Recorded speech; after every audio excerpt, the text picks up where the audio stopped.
E mordomia, na verdade, compreende todas as áreas da nossa vida. Tem gente que dá coceira no ouvido quando ouve falar de mordomia. Mas cantar é mordomia, pregar é mordomia, visitar é mordomia. Todas as áreas da nossa vida faz parte da mordomia cristã. E todas as áreas da nossa vida devem ser permeadas pelo Espírito Santo de Deus e, como disse Paulo, fazermos tudo como que para o Senhor. Então, nessa manhã, eu convido você que está aqui, você que está em casa, você que tem acompanhado os temas nessa meia semana, para se debruçar na palavra de Deus e permitir que o Senhor fale ao seu coração. Eu convido você para abrir a sua Bíblia no livro de 1 Reis, e nós estaremos aqui estudando um pouco sobre um recorte da história do povo de Israel. Um povo que foi beneficiado tremendamente por Deus, mas que, infelizmente, se afastou do Senhor. E nós temos aqui em 1 Reis, no capítulo 16, a partir do versículo 29, Acabe, um rei de Israel, filho de Onri, 16, 29 de 1 Reis, começou a reinar sobre Israel no ano 38º de Asa, rei de Judá, e reinou Acabe, filho de Onri, sobre Israel, em Samaria, 22 anos. Mas o versículo 30, queridos, diz que Acabe filho de Onri, fez o que era mal perante o Senhor. E aqui tem uma característica terrível, mais do que todos os outros reis que reinaram antes dele. Como se fora coisa de somenos andar ele nos pecados de Jeroboão, filho de Nebate, tomou por mulher a Jezabel, filha de Etbaal, rei dos Sidônios, e foi e serviu a Baal e o adorou. Levantou um altar a Baal na casa de Baal que edificara em Samaria. Também Acabe fez um poste ídolo, de maneira que cometeu mais abominação para irritar ao Senhor, Deus de Israel, do que todos os reis de Israel que fora antes dele. E aqui nós temos a realidade pintada pela palavra do Senhor, de como era a situação naquela época. Mas se nós olharmos aqui no capítulo 18, no versículo 2, a última parte, nesse período havia fome extrema em Samaria. O povo de Israel estava passando por uma fome extrema por causa da seca de 3 anos e meio. No versículo 4, na primeira parte, nós temos aqui dizendo que Jezabel exterminou os profetas do Senhor. Naquele tempo, os homens de Deus eram perseguidos, maltratados e assassinados por essa mulher que se tornou a rainha de Israel através do casamento com Acabe. No versículo 5, nós encontramos aqui dizendo o seguinte: vai pela terra a todas as fontes das águas e a todos os vales, e pode ser que achemos ervas para que salvemos a vida aos cavalos e mulos e não percamos todos os animais. Os animais, tanto os animais domesticados como os animais selvagens, por causa da seca, estavam perecendo. E ainda mais, continua no capítulo 18, no versículo 18, nós encontramos uma outra condição. O rei de Israel considerava que o homem de Deus, Elias, que pregava a palavra de Deus, que denunciava pecado, que tentava conduzir o povo para o caminho correto, olha o que é que Acabe diz dele, chama ele perturbador de Israel. E Elias disse: eu não sou perturbador de Israel, mas a tua casa e a casa do teu pai. E por que estava perturbando Israel? Porque deixastes os mandamentos do Senhor e seguistes a Balaim, seguistes a deuses estranhos, a deuses domésticos. É isso que perturba Deus, é isso que perturba Israel. E no versículo 21, nós encontramos aqui Elias dizendo, e chegou, então Elias se chegou a todo o povo e disse, até quando cocheareis entre dois pensamentos? Se é o Senhor, se o Senhor é Deus, seguiu.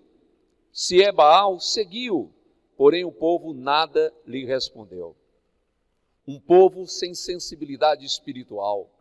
Um povo que tinha complacência para com o pecado. Um povo que tinha indolência, apatia, indiferença para as questões espirituais. Que situação terrível. Econômica, financeira, social, espiritual.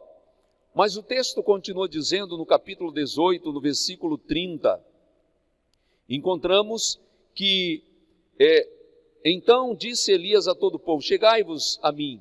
E todo o povo chegou a Elias, e Elias restaurou o altar do Senhor que estava em ruínas. O altar de Deus estava em ruínas. O altar onde se oferecia o sacrifício estava em ruínas. E mais ainda, no capítulo 19, no versículo 10, nós encontramos aqui Elias, agora já fugitivo, ele diz, tenho sido zeloso para com o Senhor, Deus dos exércitos.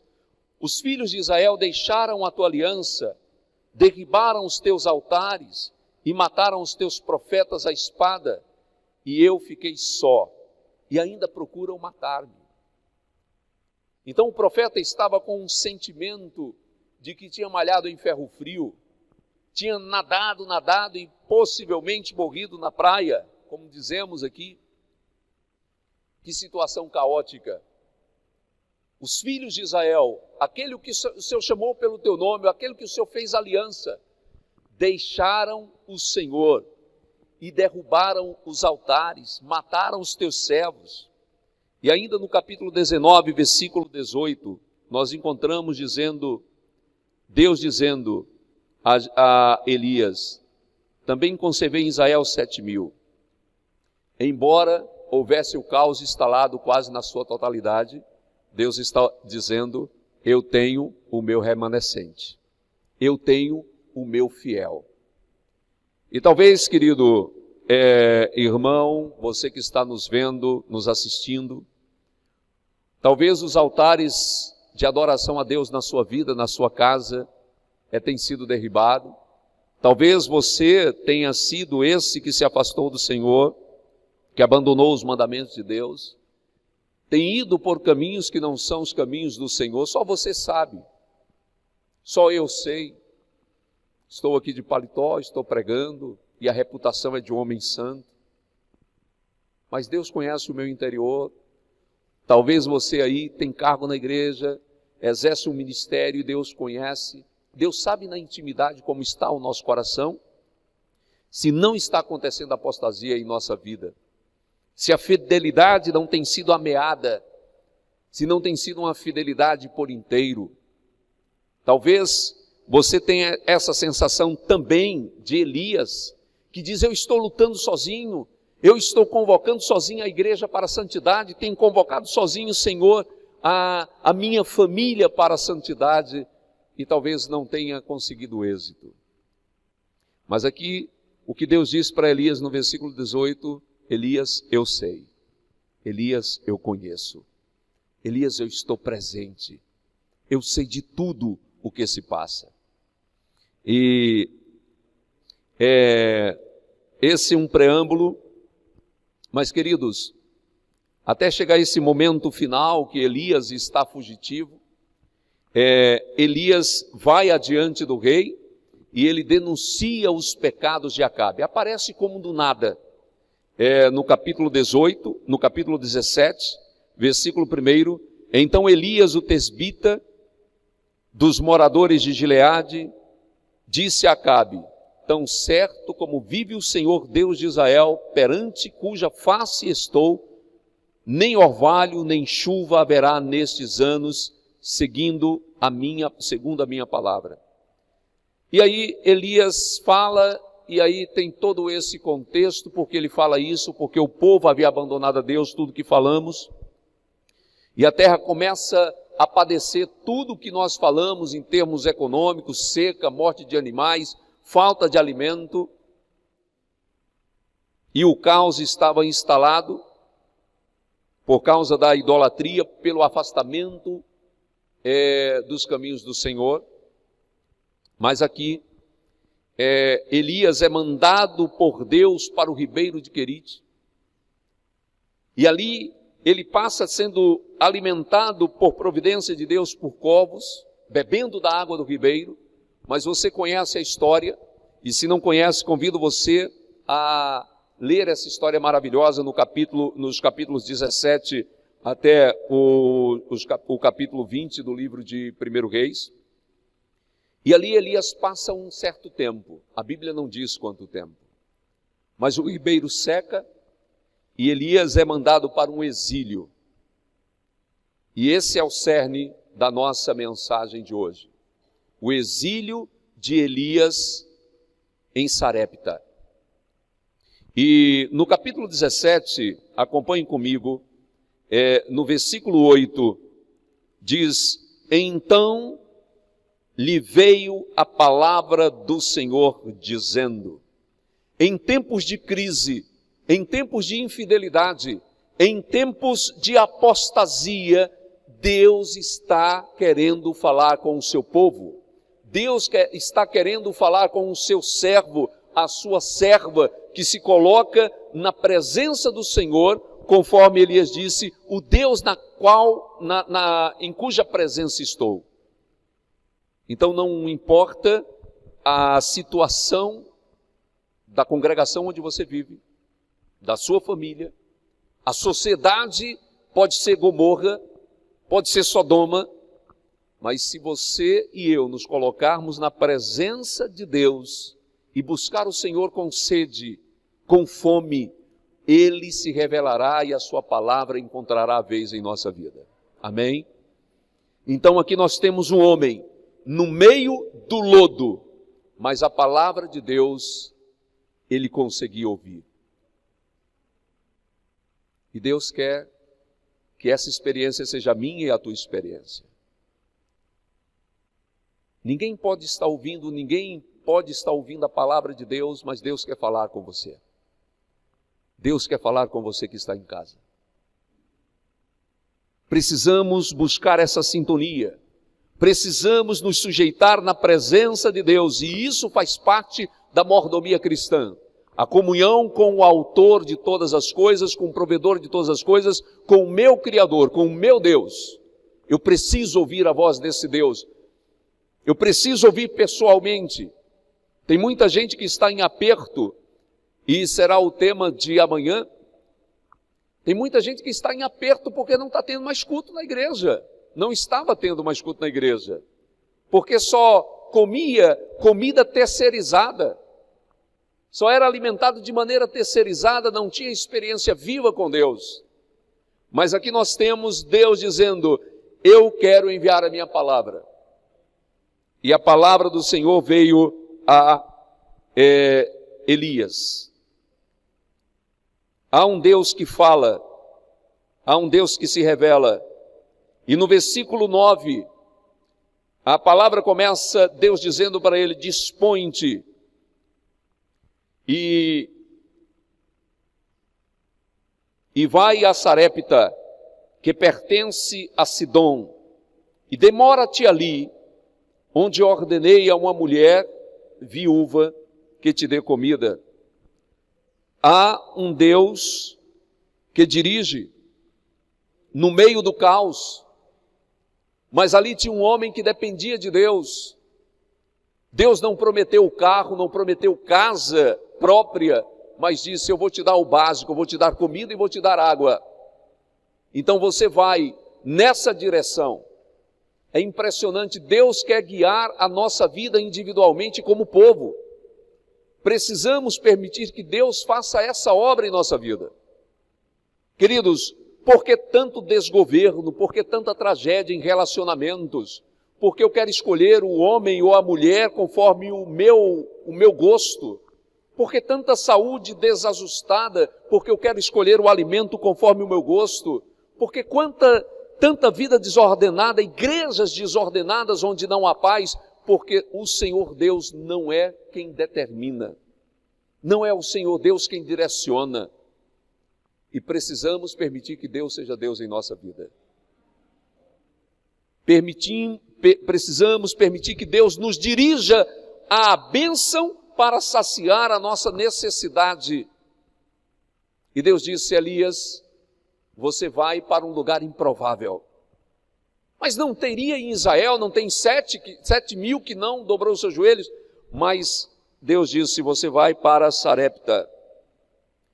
Há um Deus que cuida, há um Deus que contraria a lógica, a cultura, a economia social. E Jesus falando lá em Lucas capítulo 4, versículos 25 e 26, não tinham muitas viúvas em Israel, e Elias foi conduzido para uma viúva que não era em Israel, denunciando ali a apostasia do povo. No versículo 10, nós encontramos Elias se levantando e indo em direção ao mandado de Deus. Segredo da vitória, segredo do sucesso, mesmo improvável. Senhor, o que é que eu vou ver em uma terra estranha? Se fosse uma pessoa afortunada, mas uma viúva, numa seca dessa, e ainda uma viúva onde reina a idolatria, e o Senhor manda ir para lá. O homem espiritual, ele não questiona o mandado de Deus. Ele apenas executa. Ele apenas segue o mandado de Deus. Então, queridos jovens, meu irmão, minha irmã, você que está nos assistindo, meus queridos irmãos que estão aqui está a segurança da igreja como instituição, aqui está a segurança da igreja local como congregação, aqui está a segurança da igreja como indivíduo. Seguir ao pé da letra o mandado de Deus. Quer ter felicidade no seu casamento, no seu relacionamento, na sua vida como um todo, em todas as áreas, siga à risca o mandado de Deus. Um sol causticante, sai o velho profeta, levantou-se e foi para a direção ordenada pelo Senhor. Quem dera tivéssemos todos nós essa disposição. E o Senhor, Deus, um Deus de detalhes, um Deus pessoal, e lá na porta da cidade, quando Elias chega, o que é que ele encontra, irmãos? Quem ele encontra? Uma mulher. O Desejado de Todas as Nações diz que os desígnios de Deus não conhecem adiantamento nem tardança. Porque Elias não chegou cedo demais, não chegou tarde demais, porque aquela mulher não saiu fora do horário. Deus providenciou a chegada de Elias no momento que aquela mulher saíra para pegar os cavacos ali para cozer o seu pão. Não é impressionante? Um Deus que conhece os detalhes, e se nós permitirmos, Ele vai gerir todos os detalhes da nossa vida. Não há coincidência na vida do crente. Há providência do Altíssimo na vida do cristão. E nós precisamos permitir que Deus seja Deus nos mínimos detalhes. Mas precisamos ter uma vida no altar para confiar na guia de Deus. Não podemos ser apressados em realizar projetos, em desenvolver planos, em direção qualquer, se o Senhor assim não assinalar. Vocês viram que coisa impressionante? Quantos quilômetros Elias andou? E no momento exato, o Senhor faz Elias encontrar com a bênção prometida para ele, que eu proverei uma viúva para que você seja abençoado com alimento e com morada.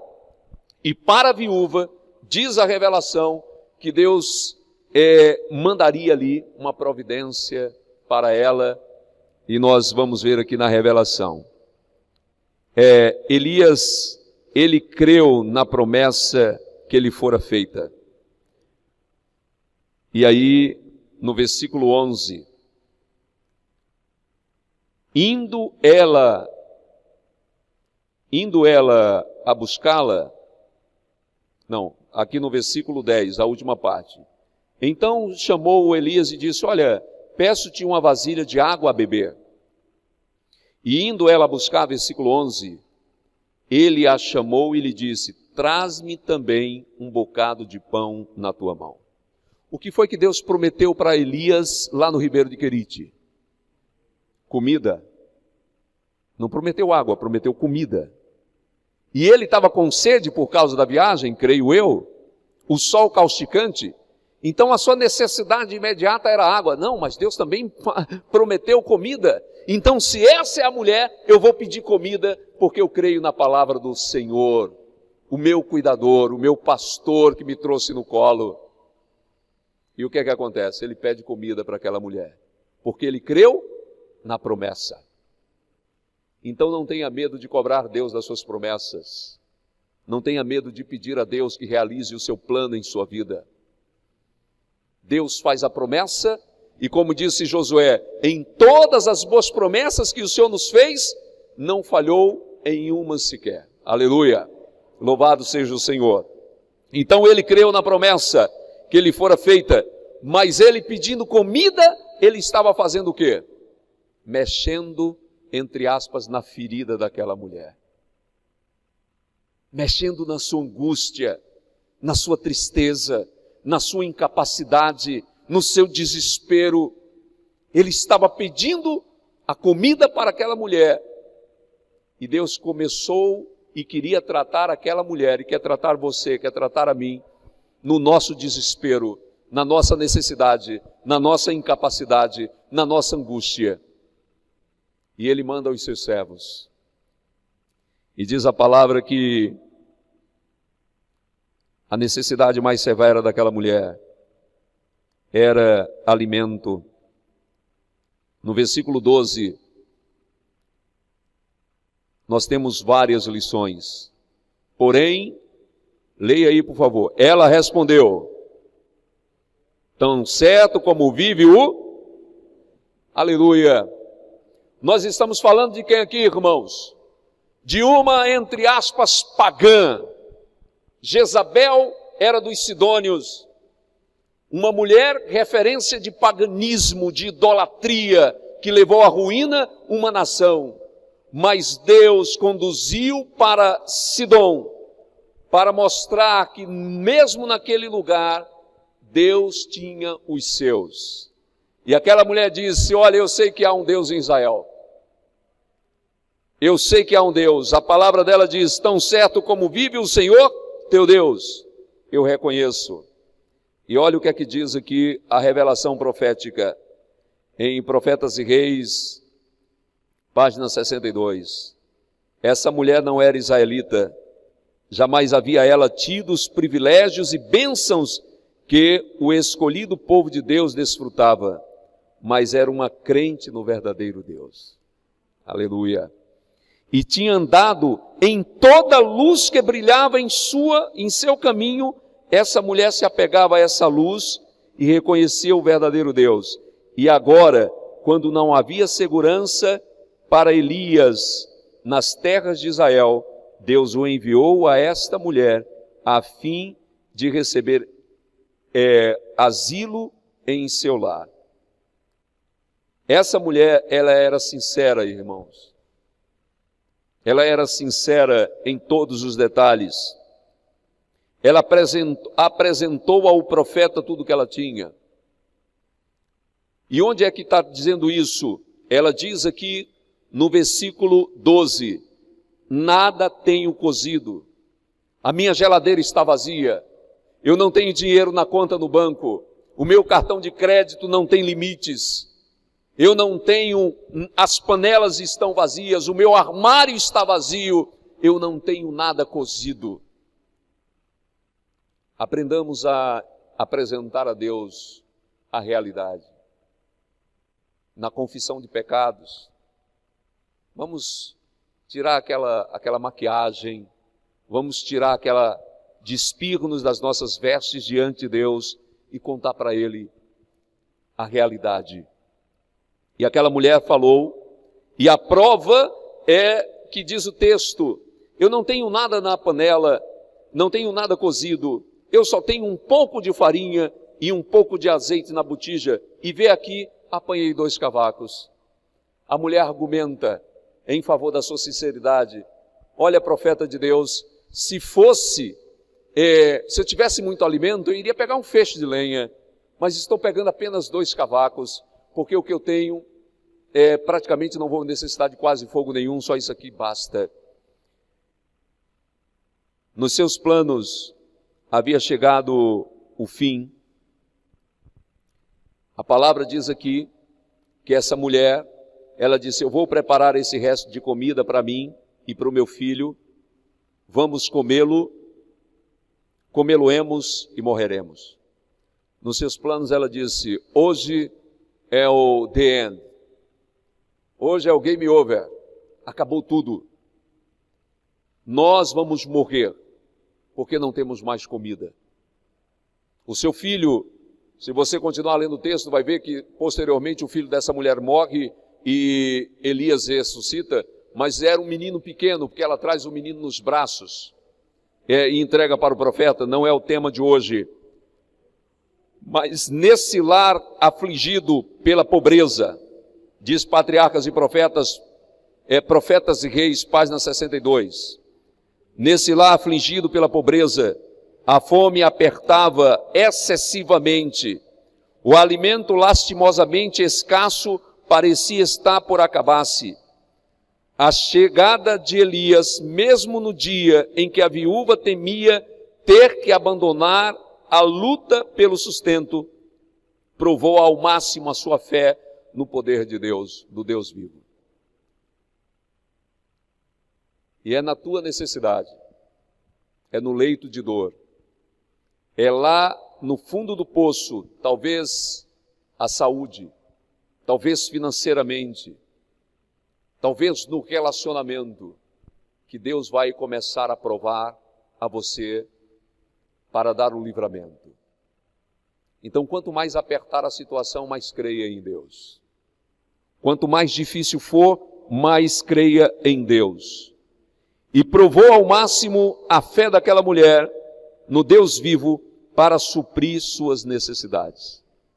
Provou ao extremo Elias, provou ao extremo a mulher, com o objetivo de abençoar ricamente os dois. Seria diferente hoje? Precisamos crer. O versículo 13 é o âmago da nossa mensagem nessa manhã. Elias acalmou o seu coração com uma palavra carregada de significado. Disse para aquela mulher que talvez o sofrimento maior daquela mãe não era morrer, mas ver o seu filho morrer. O sofrimento daquela mulher que já havia perdido o esposo e agora, sentindo as suas forças esvair, Deus fala através do seu profeta e diz o quê? Não tenha medo. Não tenha medo. Você não disse aqui que há um Deus em Israel? Não tenha medo. Agora, queridos, Elias fez um pedido que eu não teria coragem de fazer. Mas Elias fez um pedido porque Deus estava lhe conduzindo. Quanto é que tinha mulher? Quase nada. Mas aquele quase nada era o que daquela mulher? Era tudo o que ela tinha. O quase nada era tudo. E do quase nada, Elias pediu um pouco. E do tudo que ela tinha, Elias pediu um pouco. Grande lição aqui de fidelidade. Você tem um bolo, é quase nada, mas esse bolo é o seu tudo. Elias diz assim, primeiro traga um pedaço para quem? Para mim. A quem Elias representava? o próprio Deus. E aqui, Elias acalma o coração da mulher: do que você tem, primeiro faça um bolo pequeno para mim. Eu não quero tudo, mas eu quero um bolo pequeno. E aí, traga voluntariamente para onde eu estou. Aqui, queridos, nós vemos a mordomia no que diz respeito às propriedades, a entrega. Você tem quase nada aos olhos de quem é rico, mas esse quase nada é seu tudo. Traga primeiro para Deus um pouco do que você tem. Um pouco do tempo, mas tem que ser primeiro para Deus. Um pouco do talento, mas tem que ser primeiro para Deus. Um pouco do recurso, mas tem que ser primeiro para Deus. Em todas as áreas da nossa vida, nós temos, e pouco tem que ser primeiro, um pouco tem que ser primeiro para Deus. E aqui é onde começa o milagre. Não temas, o que você disse que vai fazer, faça, mas primeiro faze dele para mim um bolo pequeno e traga aqui onde eu estou. O talento, o tempo, o tesouro, temos que aplicar no lugar onde Deus designou. Falando em dinheiro, em posse, tem gente que quer aplicar o dízimo, tem gente que quer aplicar a oferta no que lhe bem entender. Deus determinou o modelo. Mas eu não confio na administração da igreja local, eu não concordo com os planos, eu não concordo com a administração geral da igreja. Queridos, seria o sermão de hoje de manhã, mas Deus conduziu por outro caminho. A maior evidência de que a adoração não deve estar relacionada a homem, à administração de A, de B, de C, ao que eu acho ou deixo de achar, é quando Ana e Eucana subiam para adorar em Siló. Anualmente subiam para adorar em Siló. E Eucana era sacerdote e estava sendo cesseado, estava sendo preterido. Ana tinha todas as suas angústias por não ser mãe, tinha toda a perseguição de Penina. A administração à época era uma administração fraudulenta, mas eles subiam anualmente e entregavam suas ofertas no lugar determinado por Deus para adoração a Deus. Então precisamos ser sarados, irmãos, se temos adoecido nessa área. Seguir na direção que Deus manda. Fazer a nossa parte, que o outro faça a sua parte, mas a minha parte em fidelidade e adoração a Deus, eu vou fazer. E aqui o que é que acontece? Depois de trazer a parte para o profeta, o que é que o profeta diz? Depois você vai se alimentar e alimentar o seu filho. Depois de separar a parte para Deus, depois de entregar o seu melhor para Deus, nos talentos, no tempo, no templo, no tesouro, aí você vai usar a outra parte, conforme a orientação de Deus, para o seu sustento, para o sustento da sua casa, para os seus projetos pessoais. Mas primeiro, traga um pouco para mim. E esse pouco que Deus fala são os dízimos e as ofertas. E aqui diz a palavra em Profetas e Reis, mesmo em sua penúria extrema, deu ela testemunho de sua fé, atendendo ao pedido do estrangeiro que lhe suplicava repartir com ele o último bocado. Que coisa tremenda, que coisa tremenda. E essa mulher, ela foi desafiada na sua fé, ela foi fiel até o último estágio da sua fé. Nenhuma prova de fé maior que essa poderia ter sido requerida. Agora, indiferente aos sofrimentos que poderia resultar a ela e seu filho, confiando no Deus de Israel para suprir cada uma de suas necessidades, ela enfrentou essa prova suprema de hospitalidade, fazendo conforme a palavra do servo de Deus. Se tivéssemos uma igreja, se fôssemos essa igreja, dê no que der, eu vou fazer a parte que me corresponde atender a palavra de Deus. Queridos, primeiro, aqui nesse texto vem o quê? A promessa. A promessa para aquela mulher era que se você atender a voz do Senhor, se você atender a minha voz, não faltará pão na tua, não faltará farinha na tua vasilha, nem azeite. Primeiro Deus faz a promessa para a sua igreja, Deus faz a promessa para você. Depois da promessa, Deus traz a bênção. Aquela mulher já havia sido abençoada, mesmo com um pouco de alimento que ela já tinha sido abençoada com uma casa, mesmo sofrendo, com um pouco de pão, com água. Só aí ela pôde devolver um pouco para o servo de Deus.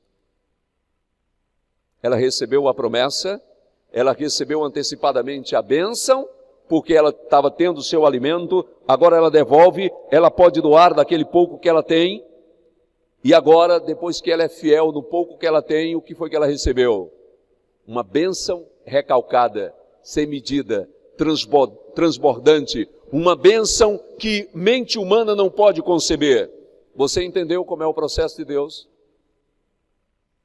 Você entende como é o processo de fidelidade? Deus já nos abençoa.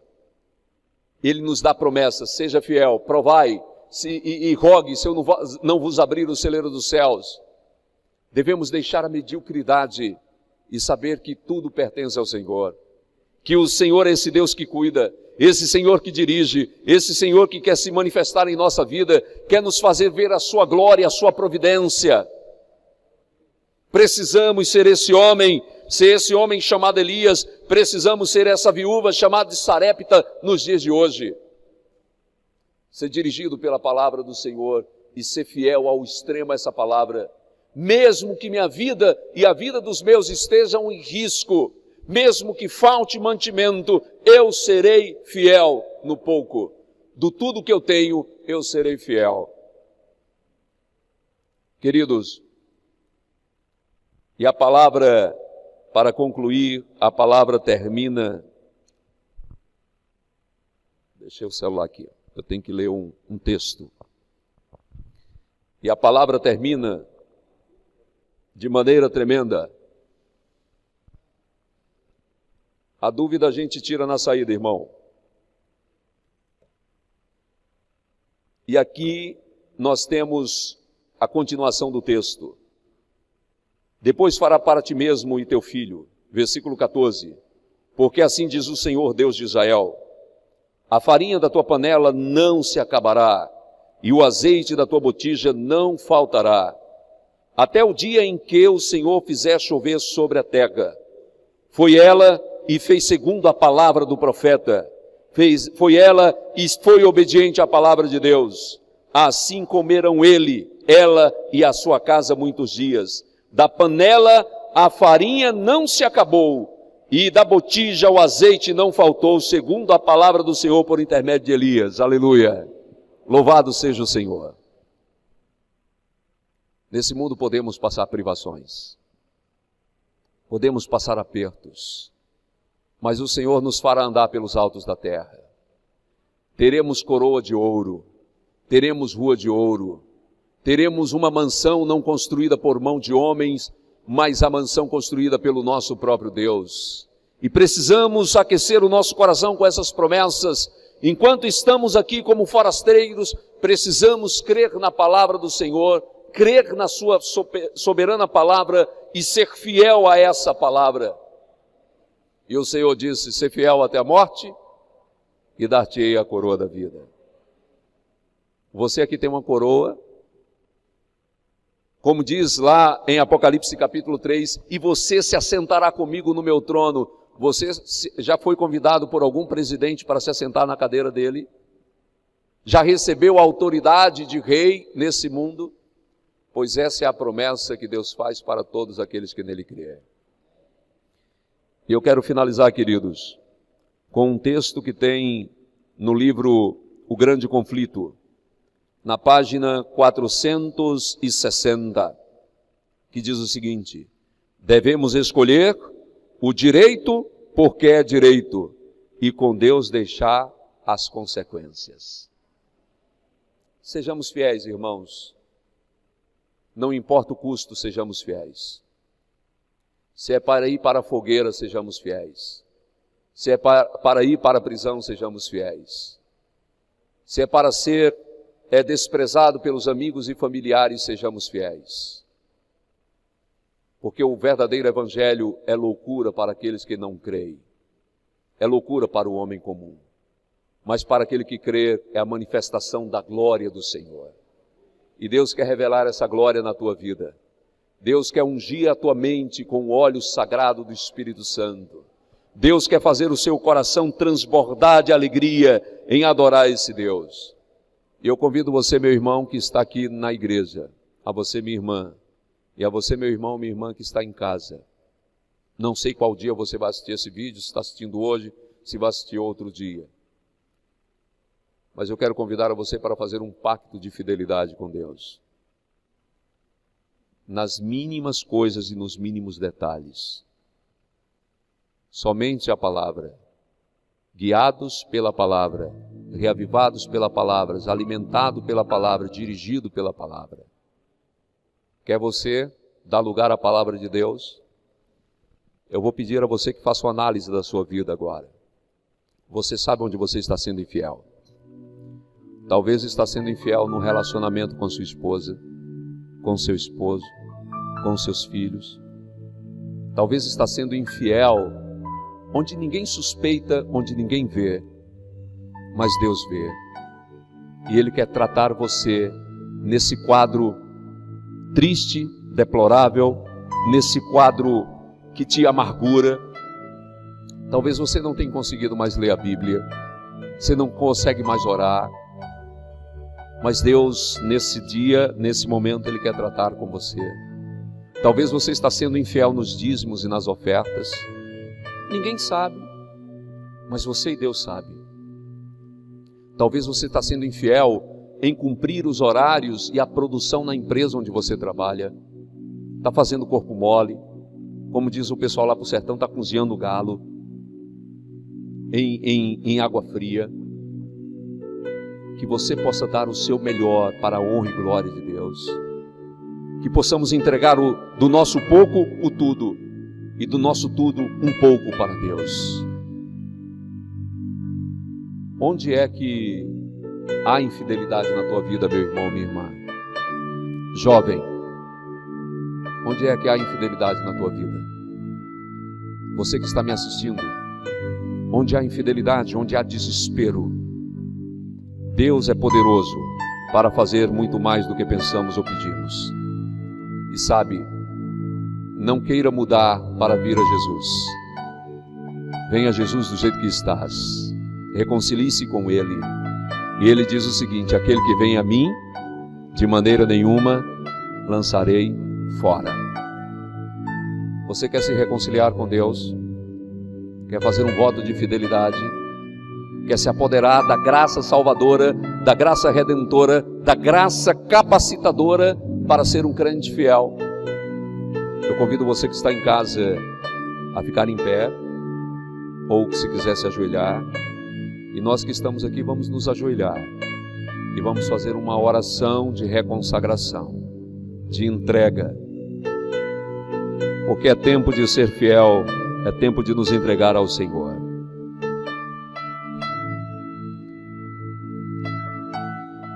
Nesse momento você vai contar para Deus como é que está a sua vida, o que precisa ser transformado e mudado, crendo que Ele é galardoador daqueles que o buscam, e nos achegando confiadamente diante do trono da graça, para recebermos graça, misericórdia e socorro no tempo presente.